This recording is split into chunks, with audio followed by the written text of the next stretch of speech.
Welcome to Comment with me, George Galloway, here on Press TV, still the voice of the voiceless. Comment is the big conversation, the great debate, but it can only be either if you join in. That's why, above all, I need your telephone calls. The number is 44-208-601-4555. You call us, we'll call you back, establish a clear line, and remember, if you get on the television with me, the volume on your television has to be at 0. You can also SMS me on 447800008066, or you can email me at comment@presstv.co.uk. You can even tweet me at comment_presstv. I'm raring to go. I hope you are, because my blood is racing. It's red hot. Because I've been watching, because I watch alternative news channels rather than the so-called lamestream media, I've been watching mass murder. Mass murder most foul. A barbarous, unchecked, and even largely uncriticized. No calls for restraint. Where is the Middle East peace envoy? Is he calling for a ceasefire, or is his silence, like the silence of most of the political class? Ed Miliband, for example, has he gone on holiday? I haven't heard a single word from him. That silence from the political class is, of course, complicity with the mass murder that the rest of us with access to information have been watching for the last 2 weeks. More than 90 Palestinians have been massacred, 90, and more than 20 of those have been small children. Every one of them a militant, every one of them a terrorist. There's no silence, though, in the media. The media is very clear. Israel is under attack. No one's been killed on the Israeli side. No one's even been injured.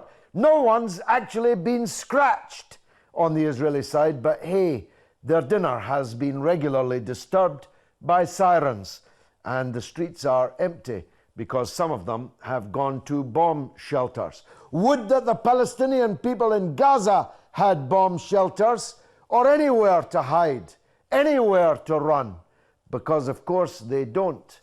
The nearly 2 million Palestinians inside the Gaza Strip are locked up for the duration. Every door, every gate locked against them. Nowhere to run, nowhere to hide, in a very, very small piece of territory containing the most densely populated population anywhere on the earth. The Israeli apologists sometimes say, why are the terrorists hiding amongst the people? Well, of course, there is no place for anybody to go in Gaza. Everyone is piled on top of each other. The Israeli apologists claim that Israel is targeting weapons. But of course, when a warship off the coast barks its shells at the territory that they patrol, they're not targeting anyone. They're just firing hot, molten steel. And that hot, razor-sharp, molten steel and the sheets of breaking glass are tearing the Palestinian people to pieces, decimating them. More than 80 have been killed, but about 500 have been wounded. Mortuaries are closing. Hospitals are unable to cope. Ambulance drivers are being deliberately targeted. It's the old story. Someone sent me today a speech I gave in 2009, which mirrors almost word for word what I've just said to you now. Nobody did anything about it then. Nobody's doing anything about it now. In fact, it's worse than that. The only two forces ready to stand up, who've already stood up to the mass murderers of what they call Israel, are two people that some people want Muslims to hate. Sayyid Hassan Nasrallah, in a masterful speech this week, the leader of Hezbollah, which delivered, of course, in 2006, Israel's only ever defeat on the battlefield by any army, was standing shoulder to shoulder, four square with the Palestinian people. Indeed, the Hezbollah has already been of great military assistance to the resistance inside Gaza. And the other, of course, is Iran.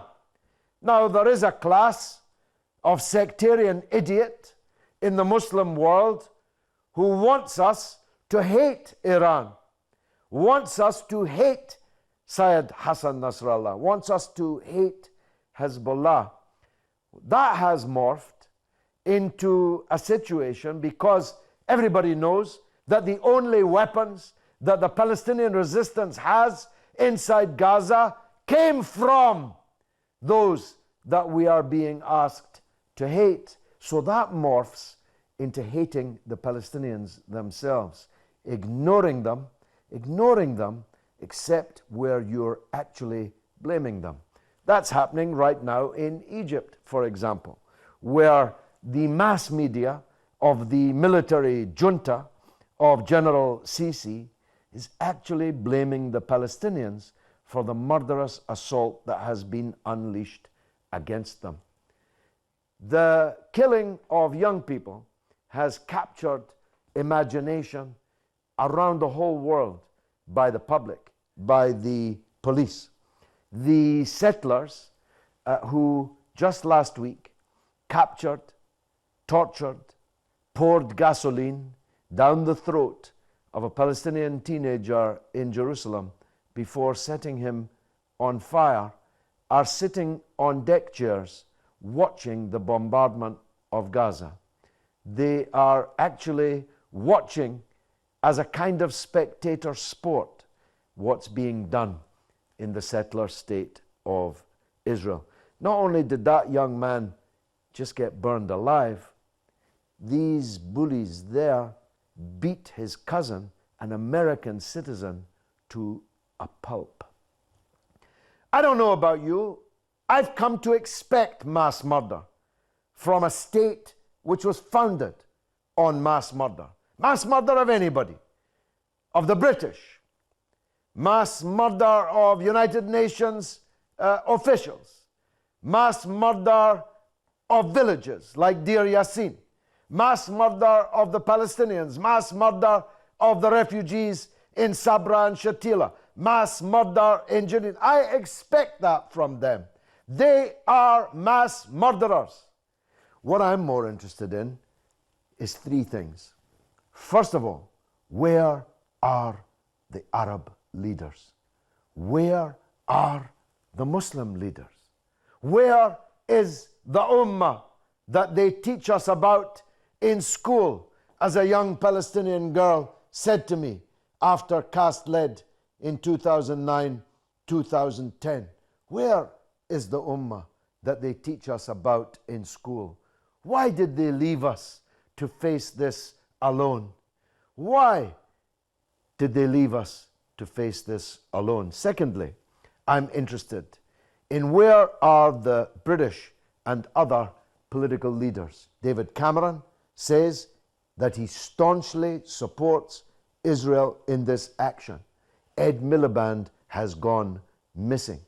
Where are all these champions of human rights? Human rights in Syria, for example. Human rights in Iraq before the invasion. Where are they? And the third question I'm interested in is what to do about the despicable, repulsive, culpable mass media that misserves the public of Western countries, one of which, the so-called British Broadcasting Corporation, we're forced to pay for on pain of imprisonment if we don't. And the second question that we are dealing with this evening is a question we've had to deal with these last few weeks. We're asking, what has been your country's reaction to ISIL's atrocities? Another 35 executed men uncovered by Iraqi security forces just this week. ISIL are Al-Qaeda, or at least they were Al-Qaeda, until Al-Qaeda kicked them out as being just too brutal, just too cruel, just too fanatical, just too sectarian. And if you're too sectarian for Al-Qaeda, what does that make you? And yet, not a single thing has been done by any Western government to check the advance of ISIL in Iraq. It is now an inescapable, ineluctable conclusion that the Western governments are in league with ISIL. If they were not, they'd already be bombing them, wouldn't they?